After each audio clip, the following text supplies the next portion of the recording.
Throwdown Nation, it is Monday night. We are live. We are currently streaming on Instagram, YouTube, Facebook, and Twitch. And we are here with episode 37 of the Throwdown. And tonight, my guest is Georgia-based wrestler Edward Draven. How you doing, Edward? I'm good. How you doing? I cannot complain, man. It's been a good day, and it's going to be a good night. I'd love to hear it. I'm excited. Thank you for having me.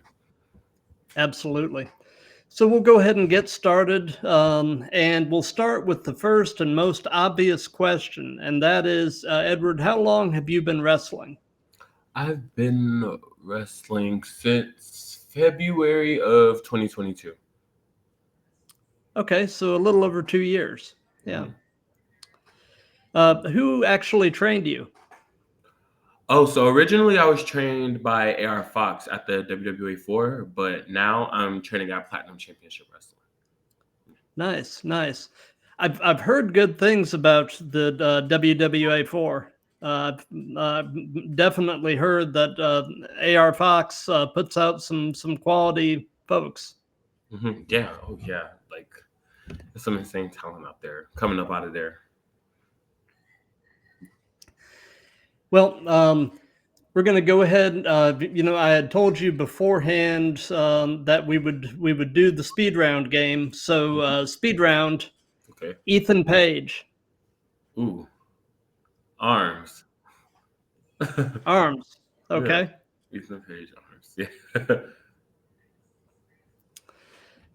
Okay. So as far as the initial part of your training went, what would you say was the most challenging part? Oh, I came straight out of the pandemic, heavy. So my cardio was not good at all. I remember getting gassed so quick. Like things that I look back at now, I'm like, I could do that. But looking back at my old matches, I got gassed super easy. My cardio was atrocious, which I was in a tag team so they could cover that up a little bit. But now I'm by myself, I had to get that together. Yeah. Yep. So what did they do to help you with your cardio? Just make you run, make you do the bike? What'd they do? We did drills in training, which obviously helped with like conditioning and cardio, but I took that into my own hands of starting to do little walks or runs and going to work out on my own and not just that training. So it got better from there. Gotcha.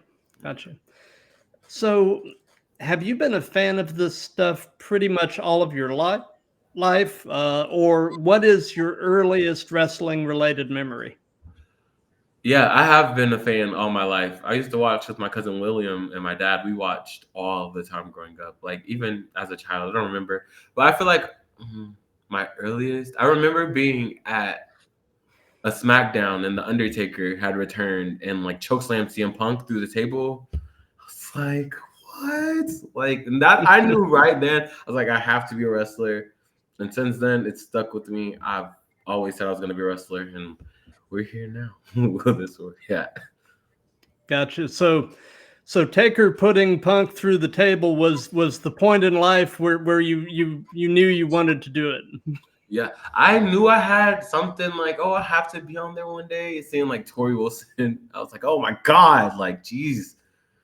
Oh, but that right there cemented. I had other things I wanted to do, but that right there cemented that I was meant to be a wrestler. Seeing that, I was like, hearing the crowd go, whoa.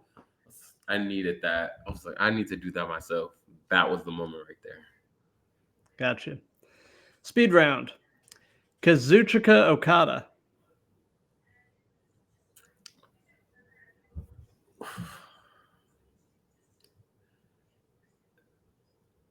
Oh, strikes.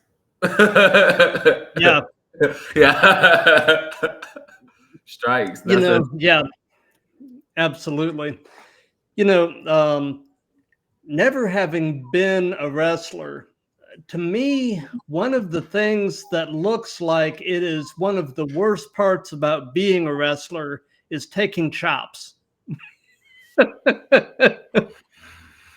I mean, you see those guys, and at the end of the match, their chest looks like raw hamburger. Yeah. Oh my God. Oh, I've taken a lot of chops from a lot of strong men, and I don't run from them. That's one thing I pride myself is I never run from a chop.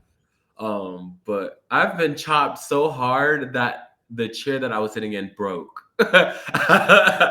Oh Like wow.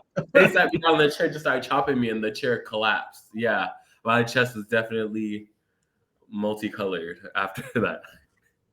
I'm sure. I'm sure. Well, have you learned to dish out the chops? Oh yeah, now I can. Oh yeah, now I just had one of my opponents I've had recently tell me I was not expecting that chop from you. Like my ears were ringing. I was like, you weren't expecting that chop from me. That's why I had to do it to you. I think I'm a little weakling. You had to show them. I had to show him better than I can tell him. So, away from wrestling, what are some of your hobbies and interests? So I actually am an actor. I'm represented by McCrae Talent Agency. So I do still love acting for commercials, movies, projects that I'm working on that you can see me in sometime soon. I definitely love acting. I feel like I went into acting for wrestling to become more out there and to get a character. When I was in like fifth grade, I knew I was like, okay, these guys act like this. How do I act? But now I feel like I've kind of fell in love with it myself. But wrestling is my main baby. But acting is still has a little space in my heart. Gotcha. Is there anything out there that we can see you acting in on YouTube or anything like that? I actually filmed a series with my friends called The Progenies, which you can catch on YouTube. You may see me in CW Legacies. I have also another short film coming out on the way that I'm really excited to come out there. I haven't acted in a minute. I've been giving myself to wrestling for the past 2 or 3 years, so it feels good to get back in front of the camera. Even like hopefully on some stages for some plays. I was a big theater kid too, so I can't wait to get back to that. Nice. Nice. So, is wrestling anything approaching a full-time thing for you, or do you have an air quotes day job? Yes, I do. So wrestling is something that I would love to pursue, but the travel and gear costs. So I'm definitely in Hmm. school working and stuff, trying to get my stuff together. So hopefully one day I can do this 7 days out of the week. Very cool. Very cool. Speed round. Tully Blanchard.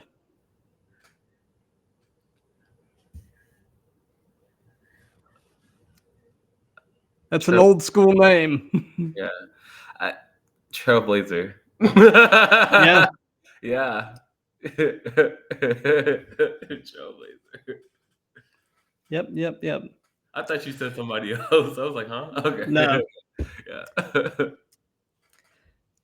So you said that currently your hometown is Conyers, Georgia. Is that pretty much where you've grown up, or are you from somewhere else? Well, I'm actually from Cleveland, Ohio. Oh wow, Yes, I that's moved here cool. in 2014, I believe. So I've been here half. Yeah, so I turned 22. I've been here since I was 11, so I've been here both half half. Nice, nice. So what would you say was your favorite thing about Cleveland? I, family. That's about it. That's all that's there. Really for me is family, and that's I like I actually do like this. You live in Georgia, so you can understand. I Yeah. miss doing real seasons, divided seasons. Mm-hmm. Tell what the season is by looking outside, not just heat and then freezing cold and then back to heat. I miss the leaves falling, the snow. I miss Right. different seasons and seeing just I miss walking in snow. Also, we have a lot more sidewalks because we can actually walk places up north. Yeah. Yep. So, what's your favorite thing about Conyers? It's remained to be seen. Okay, It's just a lot to fair choose. enough. I like about Conyers. My favorite thing about Conyers that I like is that I'm close to Platinum Championship Wrestling, so I can train. I'm less than 20 minutes away. That's the best thing so far. That's a good thing. How did speaking of Conyers, how did you cope with that chemical plant thing recently? Even as far away as we were, it smelled like a swimming pool. I can't imagine what it was like being in Conyers when that happened. So I actually used to work there, and I left Really? for yes. I've actually worked at Biolab. I did work there, and I actually left because of the chemicals. People complain, and you smell it, and there were there weren't like adequate like safety precautions being met and stuff, and it was not a fun environment to even work at. So when I came home from training, and my mom's like, "Oh, but your old job," and I was like, "What about it?" And she was like, "It blew up," and I was like, "That as crazy as it sounded, and like seeing the smoke out of the sky, I wasn't surprised. I was like, the place was gonna blow up sooner or later." Wow. Wow. Stories like that really make you realize what a small world it is. I mean, and actually talking to somebody that had worked there previously, that's really cool. And I didn't So, realize how big it got until I looked on Twitter and I see people who don't even live in the States tweeting about a chemical plant. I'm like, oh my God, you guys like know? I was like, yeah, that was a crazy experience working there. I'm happy I got up out of there because no doubt, no doubt. So they say that the best wrestling personas are yourself turned up to 11. hmm So tell me a bit about in ring Edward and kind of compare and contrast him with everyday you.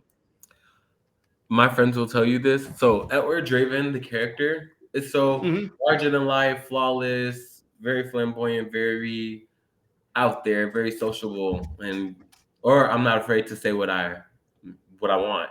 But me as a person, I'm not speaking. I'm not like if it's me and a couple, if it's me and my friends, will. But if I'm in public, I will literally sit there. I won't say a word. I'm very reserved. I'm very. If someone says something I don't agree with, I'm just like okay. But my character is like, no, you idiot. And I'm not on that level every day, and I think it's because I'm the oldest. I always like look after my little siblings. So like wrestling is the little time I do have for myself. So I can be so over the top. But at home, I'm like, nah, I'm fine. It's too much excitement for me. Gotcha. Gotcha. But it's like you said, it's got to be a great outlet, to kind of let that side of yourself off the chain, on the weekends. Yeah, And it's so much fun. It makes me feel like a theater kid again, really. Because that yeah, was the first time I got to like enjoy myself and put myself out of my comfort zone. And I feel like a lot of people are so serious, but I love the crowd likes more like stuff that they can interact with. But that's why I'm like that too. Also, so times 10 because I know the crowd comes to see a show. They don't just want to see some regular guys. They want to see like a star. So I'm like, okay, let me turn this up times 10. gotcha. So tell us about your very first match. What was it like? How did it go? What were your thoughts going into it and your thoughts coming out of it? All of that stuff. I was 3 months in when I had my first match. I was 3 months in. I Oh wow. was it was Alonso Garcia and the Offside Heroes versus me, Giovanni Rain, and Zamir Zuriel. And I got my ass beat. Like they really did me in. Like I had no idea what was going on, and I was obviously bigger, so I was gassed like the third minute. And they really took care of me. Like I'll always sing the Northside Heroes and Alonso Garcia's like praises because they really looked out for me, especially when I first started, because I didn't know what I was doing at all. But they always took care of me. They always made sure like I looked good. They made sure my stuff looked good. And I'm just like forever grateful to them because I go back and watch that. I'm like, oh my God, like, oh, that's terrible. Terrible. That's horrible. Gotcha. Speed round. Randy Savage. Oh, charisma. Yeah. Charisma. That's one of the guys I study for charisma to show it in different, see how many different versions of myself I can come up with.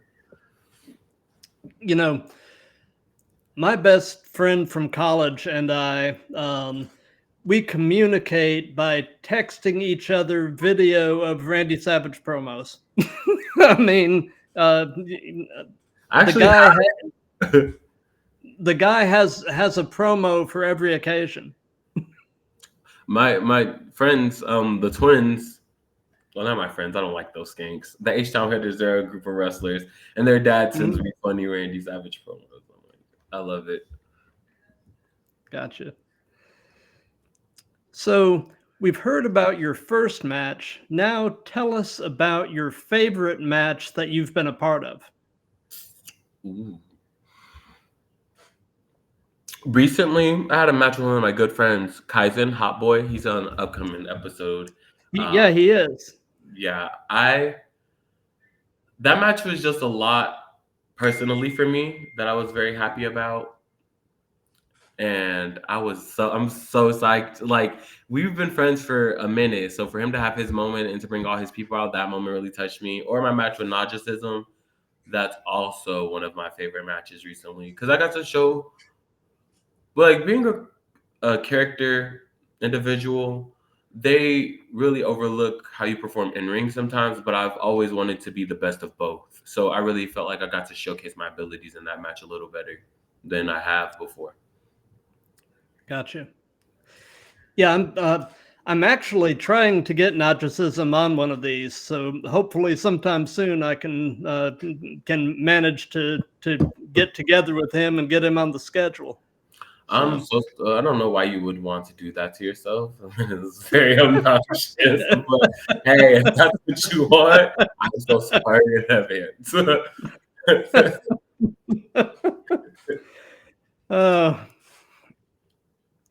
So what percentage of matches that you have been in would you say that you largely work it out with your opponent in the back, and what percentage do you actually call it in the ring?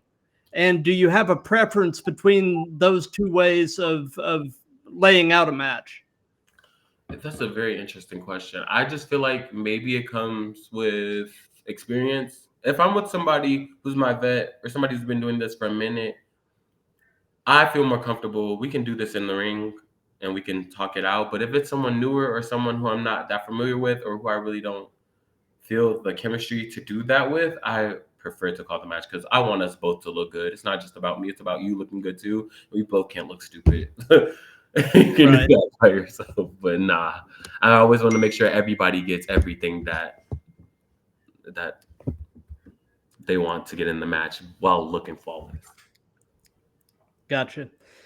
Well, this probably doesn't apply to you, but I'm going to ask it anyway, just because it's one of my newer questions, and I just think it's kind of a cool question, and that is, if you worked in other countries or cultures, how would you handle language barriers when interacting with the fans or your opponent?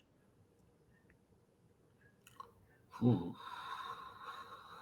That's a great question. If they don't have anyone who speaks English or who could translate, I feel like you can feel someone's emotion or you can feel while not being able to understand because I don't speak Japanese, but when I'm watching Japanese wrestling, I'm still feeling like the gist of it and on Kuduru for us. So I feel like that's why like your emotes on your face facial expressions matter, body language matters so much, so they can pick up on what you're talking about or what you're trying to put out there for them to receive. So I feel like that is definitely how I would communicate. Right, right. I mean, wrestling is kind of a universal language anyway, you know, so Definitely. that's really one of the beautiful things about the art, you know, and it is art. I mean, no less than any other type of performance.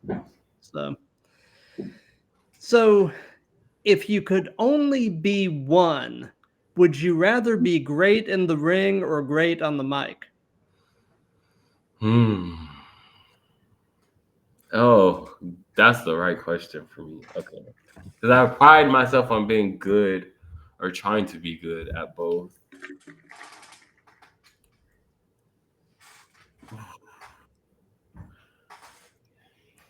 That's a good one. I would probably say good on the mic because I feel like there are a lot of wrestlers who are great, but that are great at wrestling, but they can't connect with the audience due to, I don't want to say bland personality. That sounds rude, but not being able to, you know, to connect with the audience because their character isn't really grabbing them. But I feel like if you're a great talker, you could probably get ahead in a, because everybody is a great wrestler. Like you can teach anybody how to be a great wrestler. You can't teach everybody how to speak. Right, right. You know, it's what you were saying about, you know, great in the ring, but lacking somewhat in the you know, in the character part. You know, a good example, and I mean no ill toward him, is Ricochet. The guy is amazing in the ring, but you put a microphone in front of him, and it's just not usually that compelling. But he is like, Oh I feel yeah, like he's he has a move set to. He doesn't have to say much. Promise you. He no, doesn't. he doesn't. Don't He even have doesn't. to. Like, just let him do But his thing. But I also feel like when you do your thing, that's when you should know what you're good at and keep doing that. So you don't have to find yourself in an uncomfortable position to be exposed for some of your weaknesses. Yeah. absolutely. But you know, somebody like Will Ospreay. I mean, he has the in-ring ability and he's got the gift of gab. You know, so somebody like that can almost write their own paycheck. I mean, you know. And that's what I'm trying to be like. Yeah, absolutely. So, what would you say? And you know, you haven't been doing this that long, so this may not entirely apply. But what has been the strangest encounter you've had with a fan? Hmm. Um, I remember being in a tag team. It's not mine, but I used to be in a tag team, and there was this woman trying to like hook my tag team partner up, and he was like 26, 27, with like her 17-year-old daughter, 16-year-old daughter, and we had to block her. It was really weird. But I think mine, I've having groped a couple times. That's always uncomfortable. So that I'm makes me, sure. yeah, I'm definitely uncomfortable. I'm not a fan of being touched, but I think those are my craziest experience. Nothing too much. Thank God. No, I'm knocking on wood. They get weird around here, but nothing too wild yet. Gotcha. Speed round. Orange Cassidy. Cool. Yeah. Mellow. Yeah, I dig that guy because really it's a very unique persona in a business where it's hard to be entirely unique. Yeah, it is. It is. And I love that. Even with his character, how cool it is, he doesn't have to say much. He does not have to say much. And Right. that's one of those things, like it's different layers and different fields out here for anybody because obviously when you're thinking of great character, you're thinking, oh, great Mike Ward, but not necessarily the case, which I really like. He found his own little path. Yep. So, do you have a preference yourself between working heel or babyface? I So if you would have asked me this a couple months ago, I would have been like, oh, I love being heel. I hate being babyface. but I feel like it's easy to get heat. I've been recently learning more and learning how to get the crowd connected to you and how to draw and work the crowd and connect with the Hmm. fans. And like starting over from my basics and the development, like starting over from like the basic foundation. And I've learned that I love being a babyface. I love being a babyface. It can get a little, "Ah, I gotta get beat up or oh, blah blah blah." But there's nothing more magical than like seeing people or hearing people chant your name. There's nothing like it. I'll have to go with. I haven't been here in a long time though, but I'll go with babyface. I'm gonna go with babyface. Gotcha. Gotcha.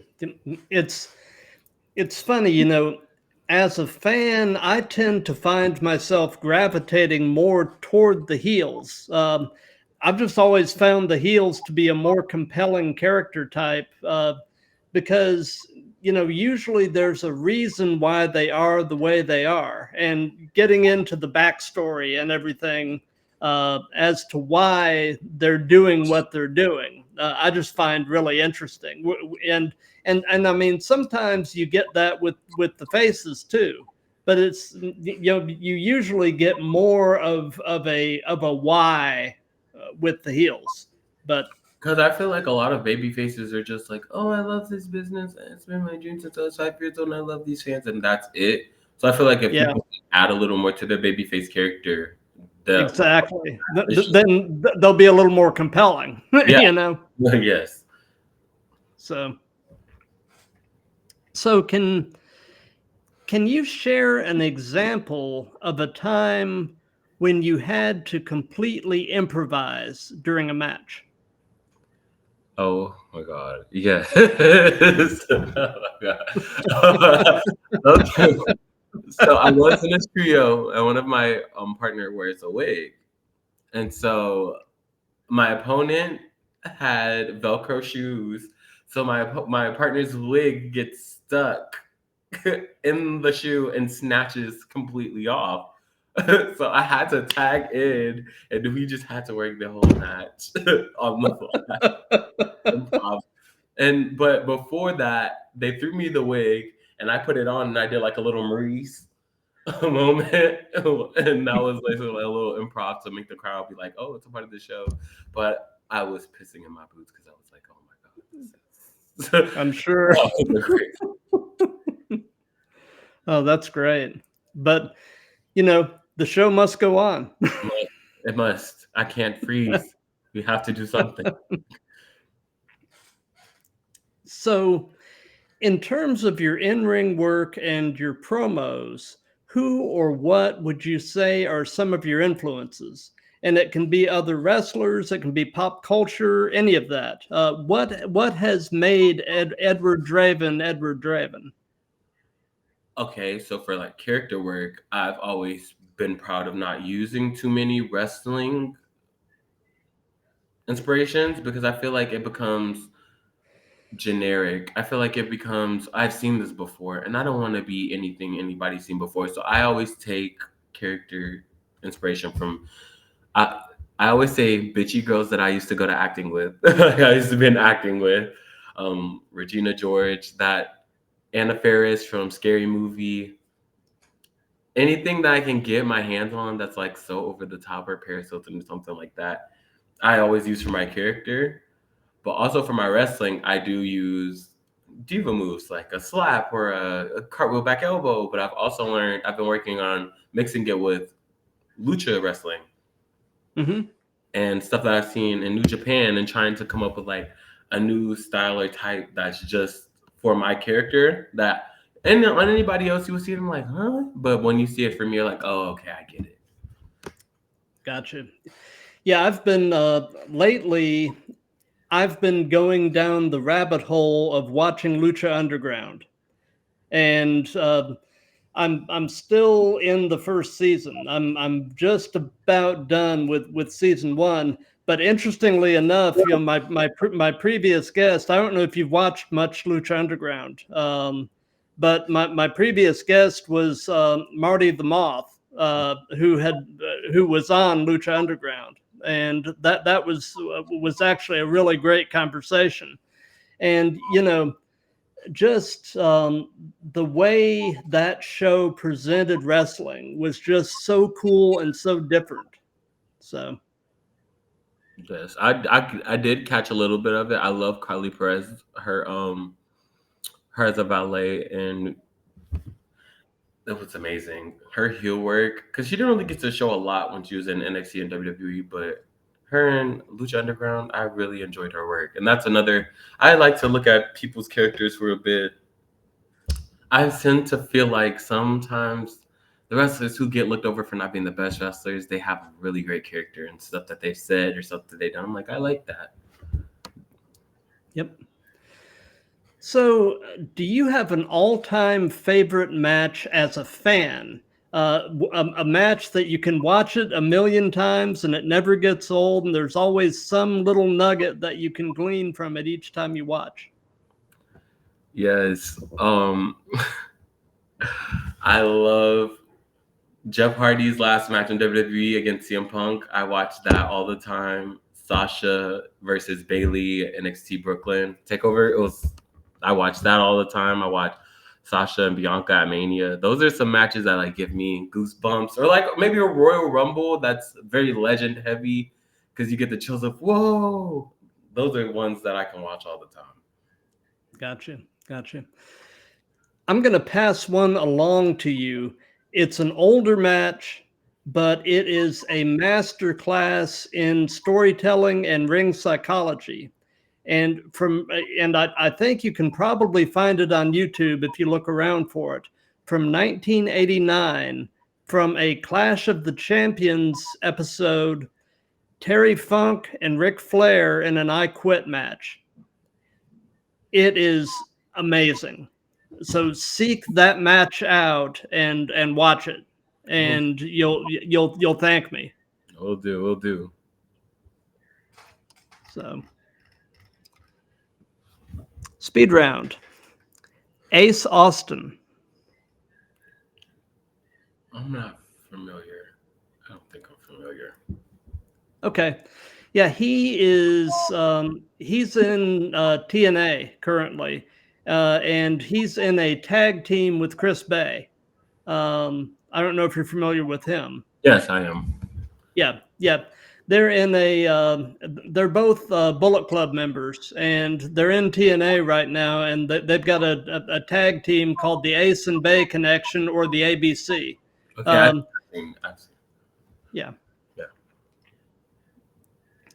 So let's see here. Okay. So who would, and this can be present day or past, who would be a dream opponent for you? Who would Edward Draven love to work? Ooh, these are good. Okay, Ashton Starr. I would love to wrestle. Ashton Starr, AC Mack, or Effie. Those are my three right now.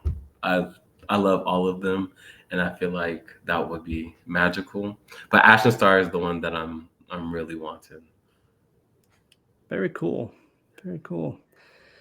So you're a young guy, so this may not apply all that much, but I'll ask it anyway. And that is, what hurts right now? My back from carrying the character work of the Southeast. I'm just fine. Like nothing hurts. I've been very blessed to not have been injured, but no, I'm in absolutely no pain. I had to get into stretching though. I was having a bit of like back pain, but I'm stretching. I've been stretching always. I mean, since the back pain incident, and now I feel fine. So I've been blessed. Nothing hurts. Good, good. Speed round. Abdullah the Butcher. Oh my gosh, you're just talking about intense. Yeah. Intense. Intense. You're just talking about it. I remember seeing him as a kid, and he and another guy, Kevin Sullivan, both scared me to death. When you're 11 years old, Kevin Sullivan and Abdullah the Butcher are scary dudes. They were like your Undertaker and Kane of being like, ah. Kind of. Yeah. Yep. So let's see here. Okay. So what are your thoughts in general on the current state of the business?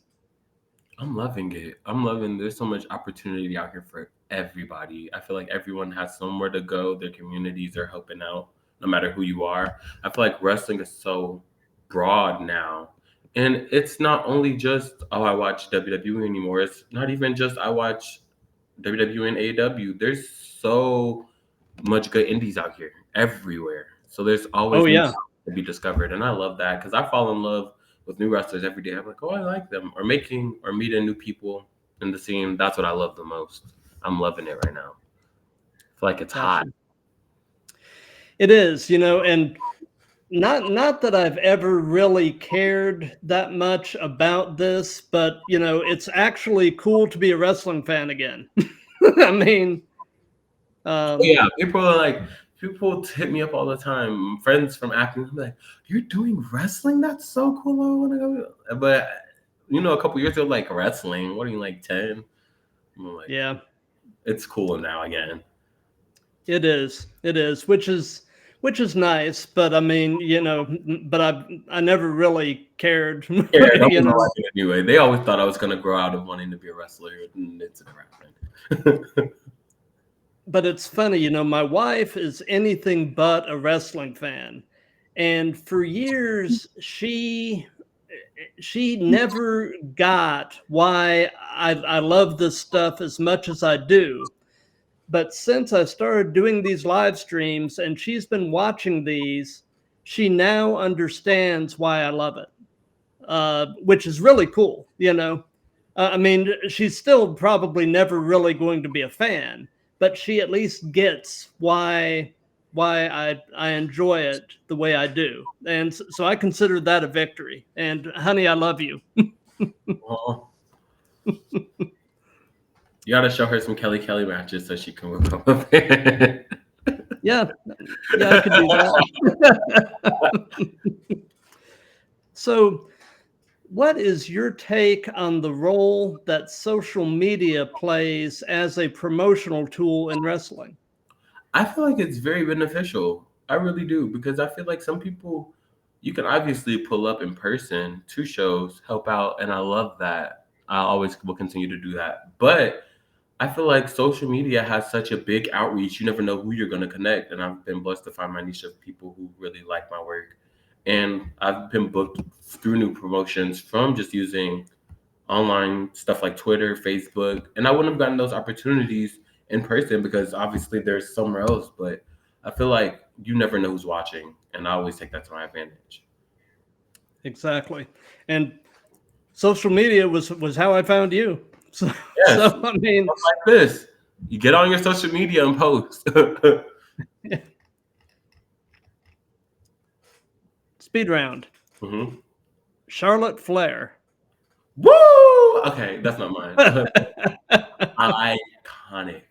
Like when you speak of someone who has the character, the in ring, the look, the everything, you can't not mention Charlotte Flair. She's been the top of the women's division since she popped out. And I know there's a lot of like people get annoyed of seeing her over and over, but it's just like who can top her? Like, who are you gonna get to go put somebody against her? I mean, it's either their character is not on par with her or the in ring isn't on par with her, which is already hard to beat. I'm so excited for when she comes back. I was blessed to actually help out with her year a little bit at WrestleMania Dallas.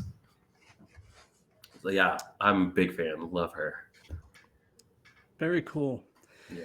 Well, you're still a comparatively pretty young guy, but knowing everything that you know now, if you could give any advice to your younger self, what would it be?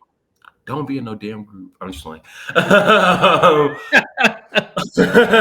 kidding. I'm kidding. Uh, I would say, I wouldn't change anything. I would say do exactly what you did. I wouldn't change anything. I feel like everything that I've been through, like both good and bad, has helped me be with who I am today.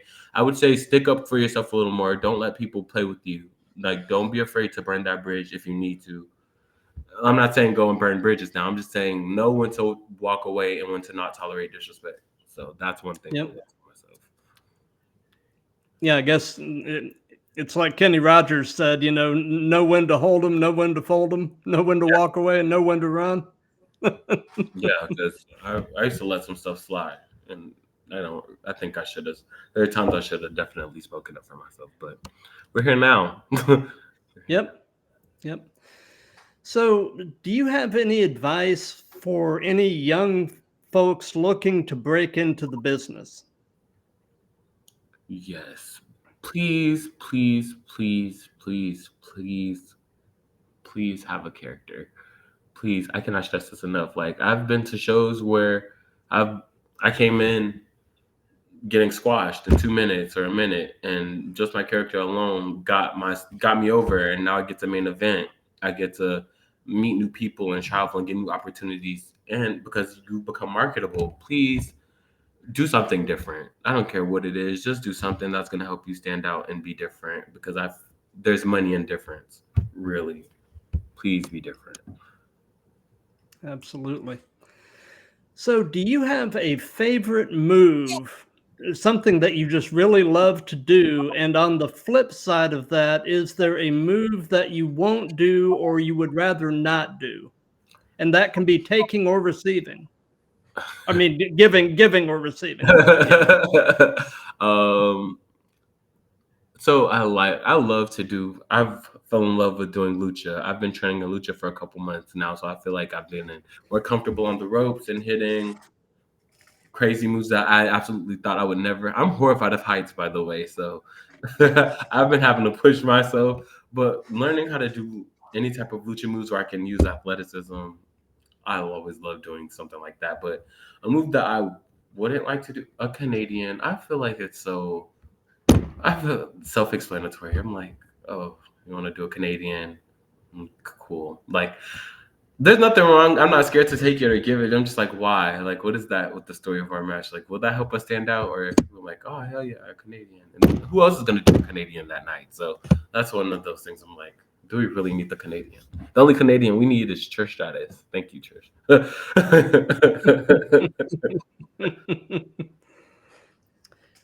So, do you have any pre-match traditions, rituals, superstitions, any things that you do consistently before you walk through the curtain? Vomit. I'm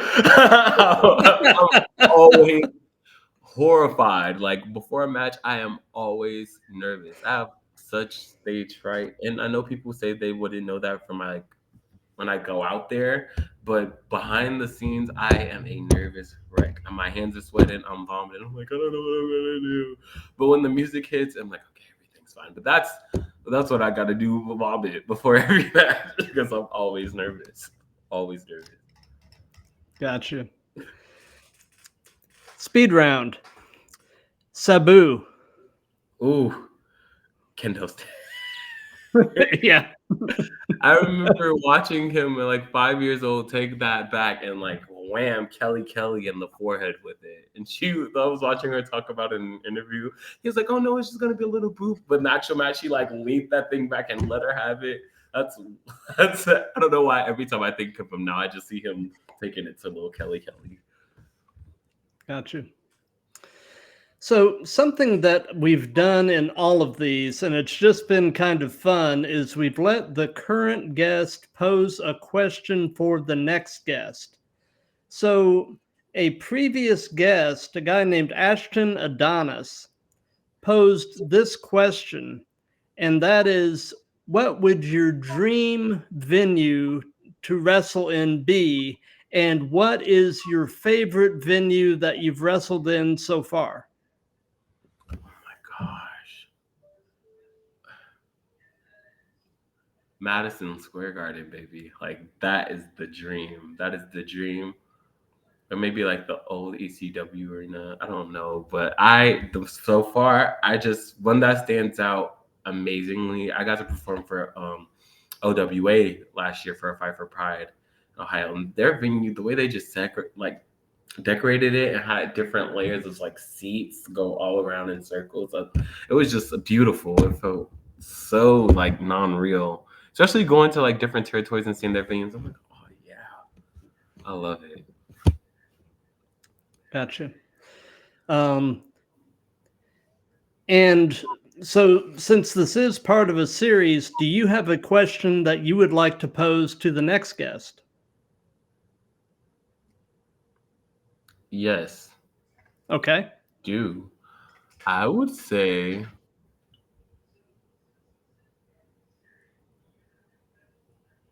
would you rather be over and popular with a gimmick that you absolutely hate? Or would you like to not be over and nobody likes your work and your job in with a gimmick that you absolutely love? Oh, that's a great question. How would you answer that? Give me the one I hate. I'm an actor. At the end of the day, if that check is clearing, I'll do whatever you need me to. Thank you. Look, this is a TV show. As soon as the cameras go off, I got that money. I'm fine. They pay very well. That I would take that one. Gotcha. So we're getting toward the end of things now. So do you have any upcoming shows or anything at all that you'd like to give some hype to?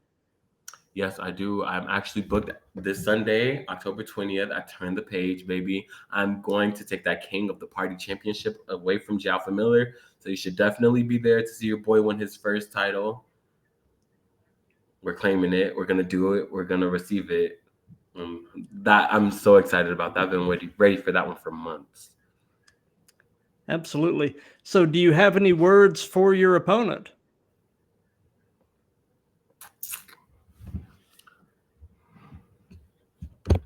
You know what's up. That's all I'm gonna say. He knows what's up. He actually attacked me last Friday because we were supposed to have a match, but he's a coward. He's scared every time he's in the ring with me. I mean, I don't blame him. I'm Edward Draven, the father of Flawless, putting on the Flawless Foundation every Friday. But this Sunday, you can't hit me from the back. There's nowhere for you to run. I'm taking that championship away from you, and that's a flawless fact, baby. I'll see you there. Nice. Nice. So that, like I said, we're pretty much at the end of things. So, Edward, I want to thank you for your time. This has been an absolute blast. And, for those of you that have been watching this live, thank you. For those of you that'll be watching this on replays, thank you for that. If you like what we have going here, definitely spread the word. This thing is really taking on a life of its own. I'm having a blast doing these. Got a bunch more scheduled. As a matter of fact, tomorrow night at 7 p.m. Eastern, I've got a wrestler from Florida named Chris Carnage. He's also a podcaster.